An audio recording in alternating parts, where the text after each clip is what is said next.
Welcome to Live Magazine. Today, I'm sitting down in this beautiful penthouse in Kelowna with Angela Coupal of Unison. Angela, thank you so much for having me in this incredible building, as a matter of fact.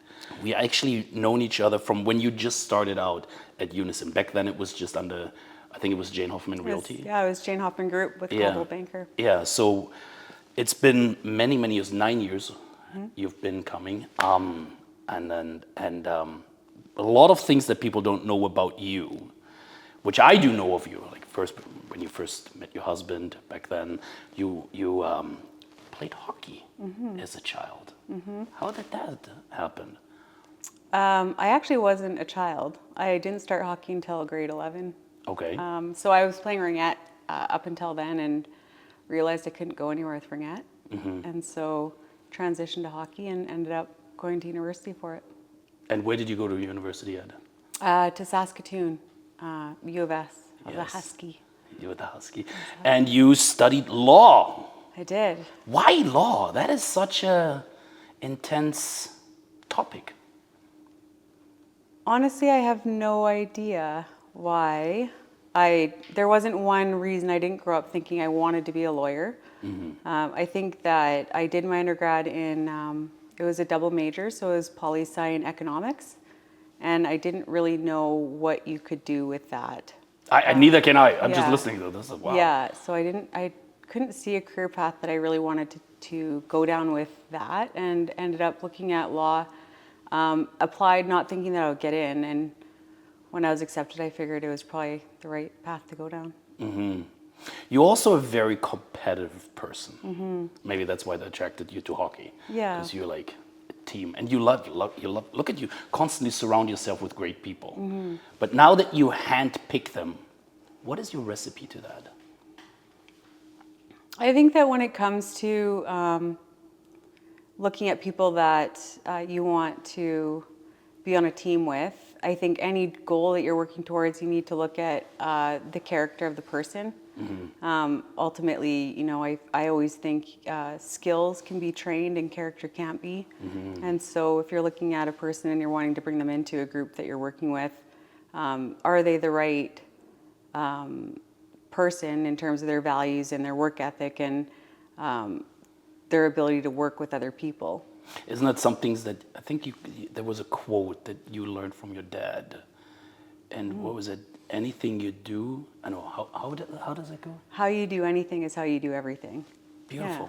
Yeah, wow, you did your research. I did. Look at well, you. you know, I'm impressed. It is. You're very close. I like to even mention it. Like, dude, Yeah. how important is your dad in your life? You know, I grew up, and from a young age, my dad was a single parent. And he raised my brother and I. And I think, you know, as a parent now myself, I didn't really understand the weight and the weight of what that meant to him and to us. And then when you get older, you realize how much he would have had to go through during that time. And you know, they're responsible parents are responsible to make sure you get your education, you're eating right, and you're active, and you're doing all the things. And alongside of it, preparing you for life. And you a mom to a son and two, what is it, 1 or 2 puppy dogs? Two. Yeah, it's actually my dog's birthday today. Oh, it is? Yeah. Another Scorpio. French bulldog, yeah. Yeah, and he is a Scorpio. Oh, I've met him a few times on the Yeah. road, and he's a feisty little He bugger. is. He's getting old though, so he's not. Oh, so as he calms feisty. down a little bit? Yeah, he's calming down. You are an incredibly talented woman. And I think I first took note of you. There was a land deal you put together, and you were a lawyer at that time, and you're working with the development. And it was, I think, actually a very big project in Glenmore somewhere, where you were able to facilitate it. Like the way your brain sometimes I see works and puts things together, not everybody can do that. Do you remember the deal I'm talking about? Yeah, I was working with a good mentor of mine, and they acquired land in Glenmore, and they were doing a subdivision and doing a multifamily project.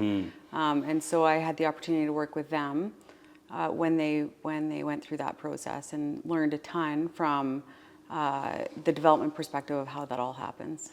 Is that what fascinated you then in real estate? Like becoming part in real estate? Yeah, I think, I feel like my path has brought me to real estate indirectly. It was never something where I thought I want to work in it. I think what appealed to me about real estate was it's an industry where you can constantly innovate because the industry is always changing, and what the community around us needs from real estate is always changing. And that's really what fascinates me about real estate in general. Is that something with Unison that you're now, you guys were before with Coldwell and Banker, then you started your own brokerage. Is that some things that Unison is now standing for, like the change? Yeah, I think that's exactly what Unison is standing for. I feel like, when you look at the landscape of industry in general, real estate's one of the most archaic industries there are in terms of progress and innovation. And there's always been a way of doing things that definitely works, but as the world shifts, we need to shift with it. And when we created Unison, we wanted it to be something that really reflected the needs that are out there now. So it's very customer service oriented, like more to the clients versus the old, I'm going to assume. Because it's actually funny because when you guys started Unison and you asked me, like, oh, Mario, do you know any realtors that will be? And I'm like, oh, yeah, I know a lot of realtors. And I mentioned a few and you're like, no, no. And then they were like, well, yeah, introduce me to this fella, a person. And you Hey, don't give away my secret. No, but you're very selective of who you, like very selective, who you want to bring in. Yeah.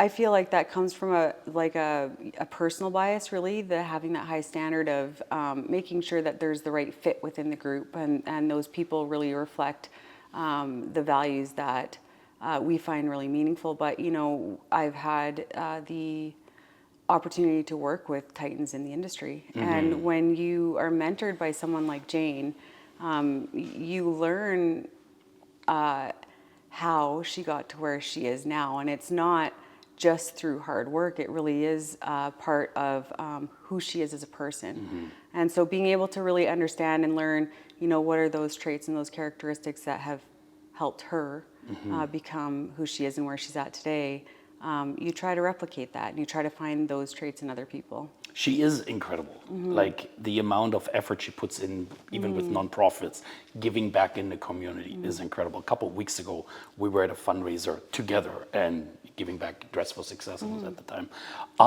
She's always there. Yeah. Always giving back. But then also, actually, I think you guys had a very large sale with a realtor out of Vernon. We did. You did. And then she actually shared this with me, that they were talking to one another, was Priscilla. And they were like, oh, are we old ladies going to make sure that our clients were happy? And they did. Yeah. Like it really shows with the experience what you can gain there. Yeah. Yeah, I can take that in so many different directions. I feel like, I think that in the era that we're in, my first thought is around AI and real estate and all these like disruptors that people feel really threatened by. And the technology that's coming through real estate and trying to serve clients better. I feel like when you hear stories like that with Jane and Priscilla, or every day with our agents that are working, it just makes me think about there is a place for AI in the industry and in any industry to make it more efficient, but ultimately I feel like there's a human desire to be cared about, and that human connection where, sitting here, you can feel energy from people, and people need that. And I don't think a machine or AI will ever replace that. No, I think actually we're craving that now than ever, to have this personal touch, and I think that's what Unison differentiates you guys. Because when agents come on board with you, you support them in every level, like support. While most brokerages let them, fly Yeah. figure it out. You guys really support them and make sure that they're a success. Yeah.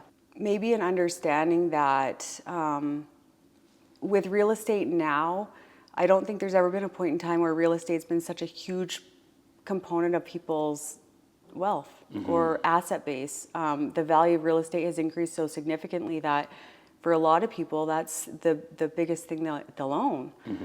And for us to treat it disproportionately to that, I think would be an injustice to everybody. And so how do we make sure that our agents are not just knowledgeable and experienced in putting the deals together, but are also able to take care of the person behind the deal? Yeah.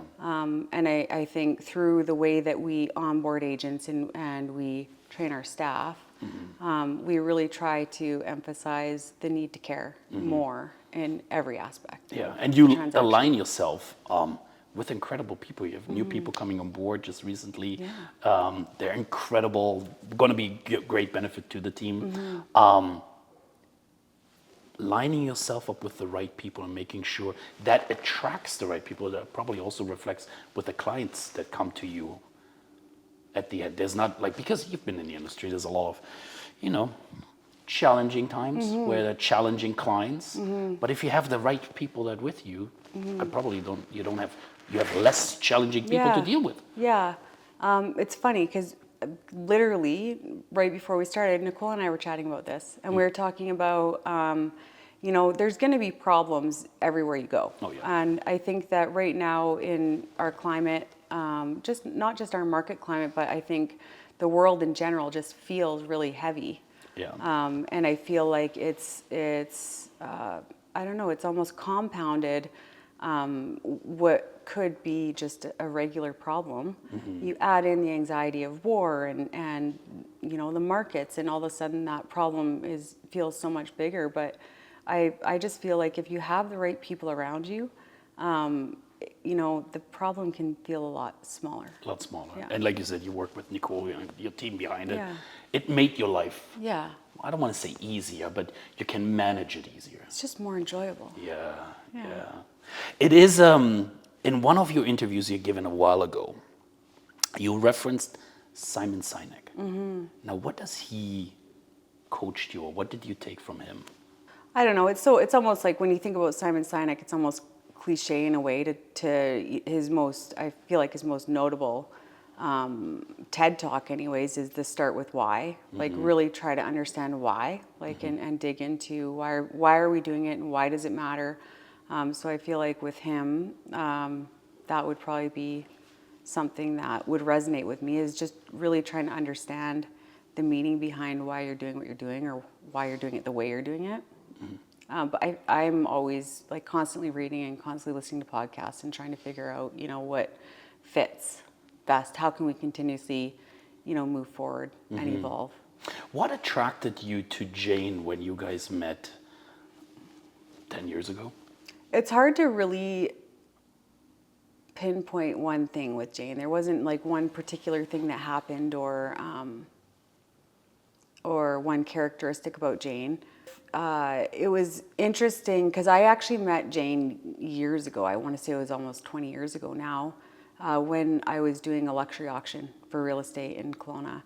Oh my God. And so that was like the beginning of the end for me when it came to looking at other options for careers. That was when it really became about real estate. And I met Jane there the first time because she was an agent that supported the auction. And at a time when auctions were foreign to real estate, she, regardless of the level of success that she built, was willing to make this jump and take a risk on this new concept that hadn't been done before.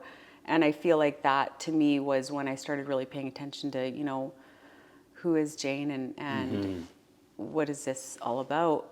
Fast forward, I think it was maybe 5 years later, I had moved down to Nashville to be with my now husband, and quit my job. And he ended up going to Edmonton, and I wanted to come back home. Yeah. And when I moved here, I sent a note out and just said, I'm not really sure where I want to land. I know I don't want to go back into private practice. Sent a note to my network, and it was actually Michael Hoffman. and Jane that Oh, her emailed son, me back and said, we think we might need some help. Or would you be interested in contracting with us? And it was a moment again where I was like, they're willing to think outside the box Yeah. about, how to help their own organization. Yeah, they're very, Jane and Michael, although I only met Michael a few times, very entrepreneurial thinking. And when you look at everything she does, or you guys now do as a unit, because it almost became from, and you took a lot of part in that big transition that was very Jane focused to now Unison as a team. Like, is that more like a succession plan to, because in real estate, there's not much. When Yeah. they retire, everything retires with them. Yeah.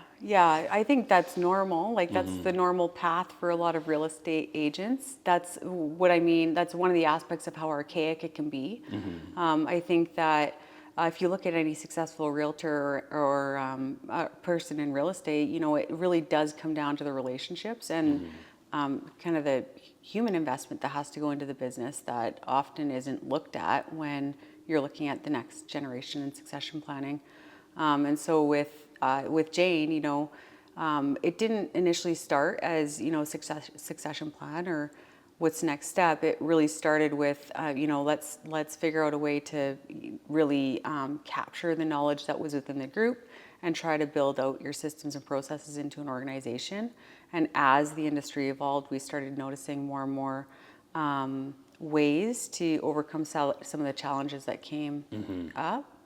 And from then to now, conversations about succession have happened, but I think at the moment Jane is as committed as she ever has been. Yeah. But we now have a structure where if she ever did want to say, I actually want to spend 6 months of the year in Maui, we have a foundation where she can actually do that and enjoy the. Because she has grandchildren now too, right? Yeah, she's got one grandchild. Yeah. Or one grandchild, but a new great grandchild, I guess, is it?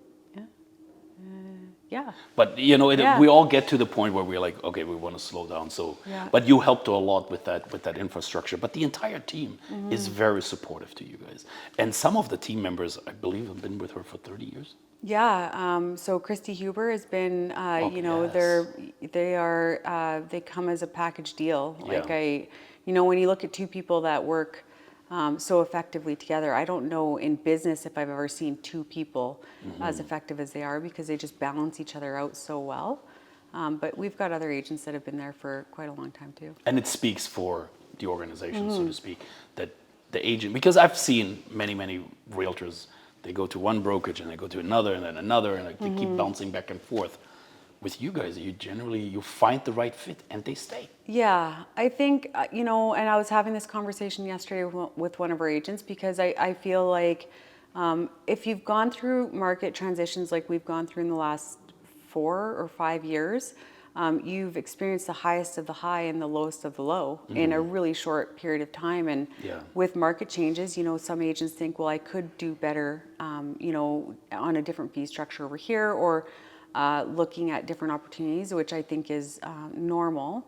But I think with Unison, what we've done a little bit differently is in terms of our model, we really have tried to align the interests of the brokerage and the company with the overall success of the agent. So if they win, Unison wins. But if our agents aren't producing or having the success that they want, the brokerage is aligned with that as well.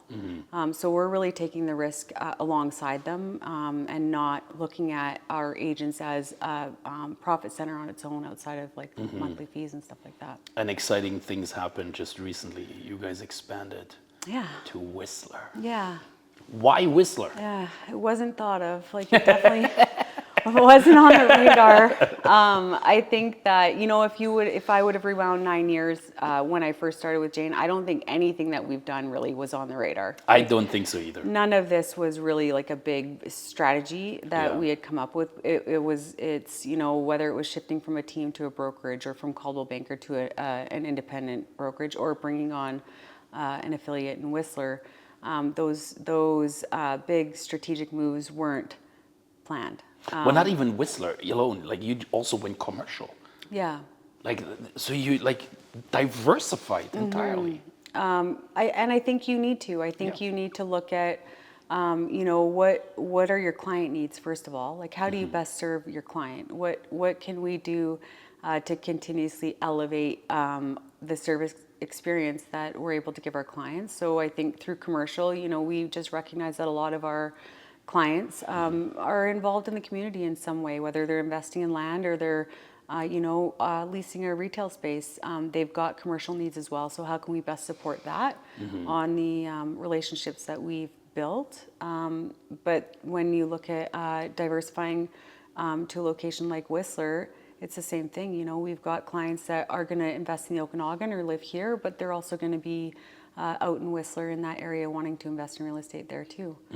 I think with every affiliation, though, it does come back to the basics of the character of the people is the biggest motivator for anything, and those relationships and creating those connections are probably the most important thing that we look at in any sort of decision that we're making. It would be a great slogan, actually, so we're only looking for great people. Yeah. Or shitty people stay out. Yeah. Something like well, that.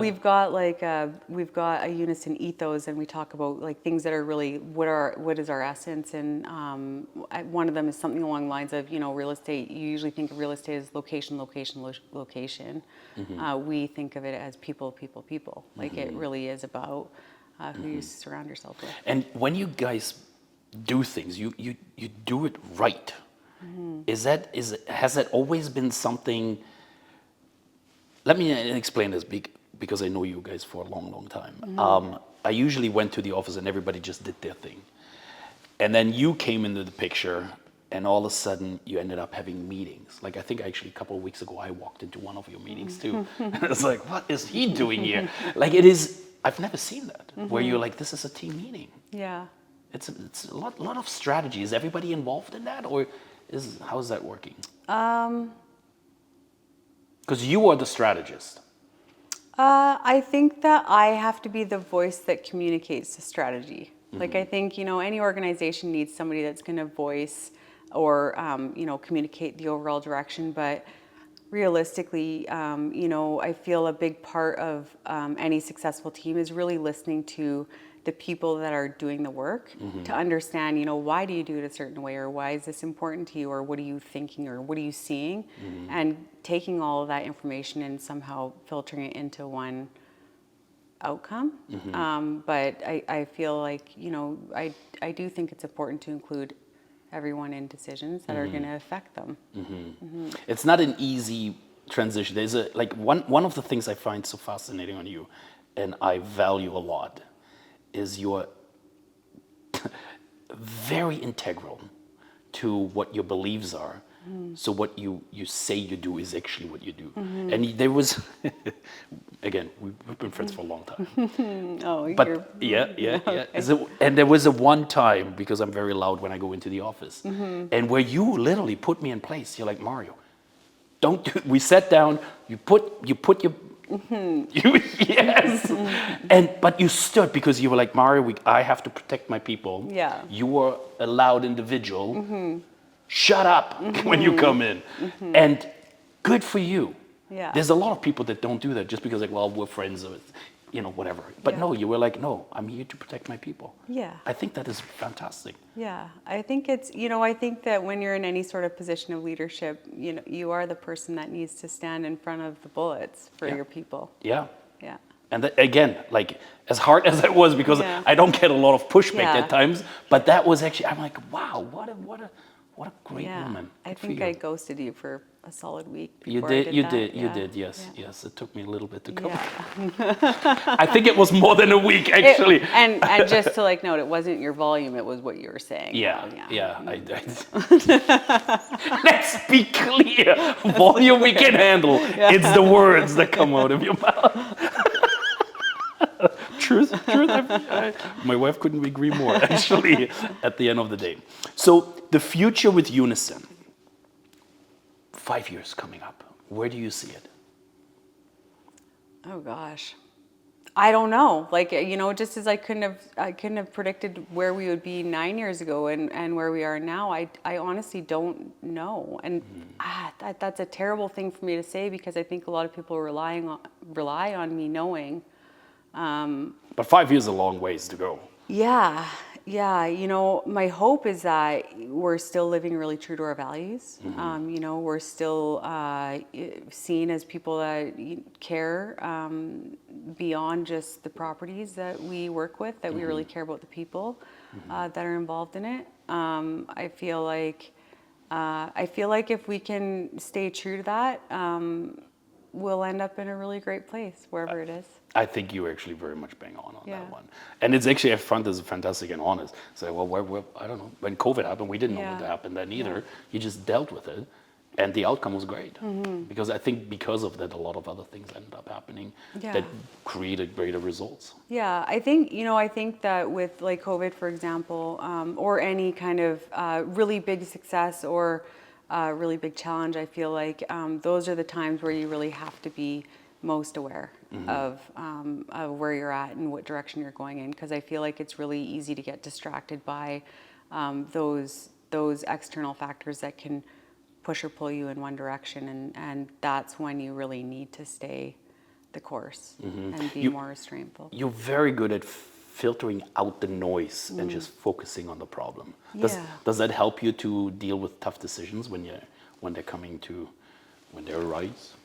It may look like I'm good at filtering out the noise, but I think that noise, you take that home with you, and I think that the weight of having to make the hard decisions is heavy.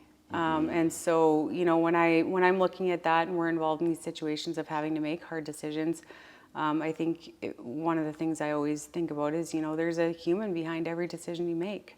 And you can't forget that, because, people are what makes business. And if you start forgetting about the people that are behind those decisions, I think that's when things start going a little bit sideways. Yeah. And then the other thing about hard decisions, that, I feel like anybody that's had to make a business decision that impacts people, when you're making hard decisions, it's actually something my husband told me. He learned it from a coach that he worked with, and it was hard decisions drive culture. And so in those moments when you're faced with having to make that tough decision, I think one thing that I do remind myself of is it will ultimately help build character and culture within the organization. So you and your husband, you had a long distance relationship for a long time, because he was one of the coaches in Edmonton. Then he was in Nashville. You went back and forth. How did you overcome those kind of things? Well, it was pretty easy. I'm doing a similar thing. It's actually very lovely to spend time away. I think it was easy in a sense. When we met, we lived apart. Like we never lived in the same city. And I feel like, both of us being really career driven and relatively independent in pursuit of our own passions, I feel like it was a really great fit, because, I feel like to be truly happy with someone else, you actually have to be happy independently. Yeah. And the distance helped being independent. Yeah. And I think you appreciate the time that you get to be together quite a bit more when you are apart. What was the change then when you guys moved actually all the way to Kelowna, and then you spent a lot of time together? Yeah. How did that change? So it didn't happen right away. I feel, he was still very committed to his job, which was seasonal, and he was gone for every NHL season, so August to usually May.